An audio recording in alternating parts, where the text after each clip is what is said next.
Hey, so here is Clark's video from Friday. We went through the gambit with this one. So I did the towels, the baby clothes, the socks, the bone, and that little jerk didn't do anything. His disengagement and his leave it was there. Now, I was a little bit more respectful in asking him leave it before I just went and grabbed it. I think one of the cautionary triggers behind this is that if he is over it, if it's in front of him or to the side of him and you ask him to leave it, you give him a moment to process and he lets it go, and then you can pick it up without a problem. I even had, I don't think I have it on this filming, but I have basically like a long cardboard tube that I sometimes use to touching a dog's butt to see if I can get a reaction. He stiffened a little bit, but then I said leave it, he dropped it, he sat and he let it go. So it really, I think it's home based. I think it's environmental based, and getting his behaviors to chill out from this. And I'm not pushing him hardcore where I'm actively asking to be bit. But it is, you can see like we're walking over the things and I'm telling him leave it. And he's sitting amongst it where he's like, cool. Now I use my foot to move the items away and I ask him to disengage from it. And then when he does, I give him a reward, but I'm not actively reaching for it. So this is where when we talk about reactivity and resource guarding, so right here, yep, that's where I'm like, okay, I'm going to pick this thing up, but I have him on a leash so that if he does go for me, I can stop him quickly. But he's fine with me picking the things up, wiggling him. I'm, moving my arm kind of crazily to see if he's going to react to it. That disengagement I'm able to get. So this is where, again, you have such a finite trigger inside of him that I would say definitely come to daycare, definitely get that energy and exercise out. We can definitely reinforce it. But I would say let's use some of our training sessions for at home to see if we can target the home behaviors, and that way we can get those corrections at home if you'd like.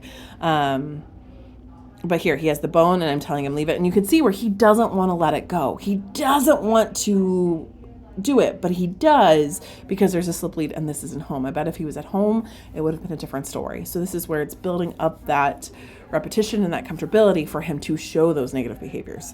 Now, in a little bit, you're going to see me pull out the ball pit. I'm going to do the same thing with the ball pit because that's where he did resource guard me against me, and I was able to try to get that trigger again. Now, there are moments where he does send out concerns. He sends out low growls or just slight hair raises.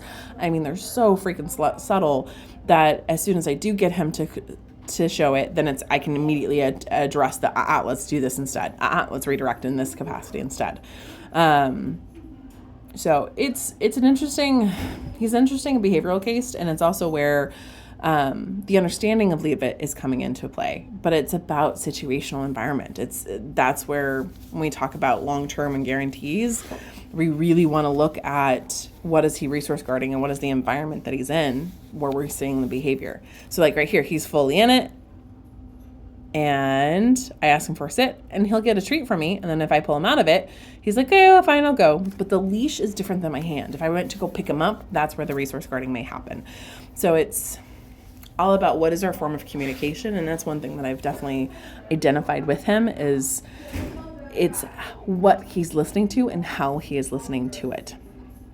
So that's where we can work on some other forms of leave it, some unpredictability things for him to help lessen that guarding and that tolerance building. But I just kind of wanted to share, hey, there's some good news, but also it's so finite. This behavior is so not small, but such a very slim margins for that trigger that it's now we know we're identifying what is specifically sets him off.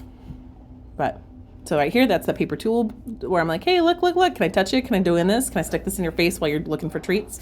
And he shook it off and yay, good boy. He thought it was a toy towards the end, but just all the different things that we do with resource guarding and behaviors and how we build up our tolerances. His disengagement and his leave it is what I want. So let me know if you guys have any questions.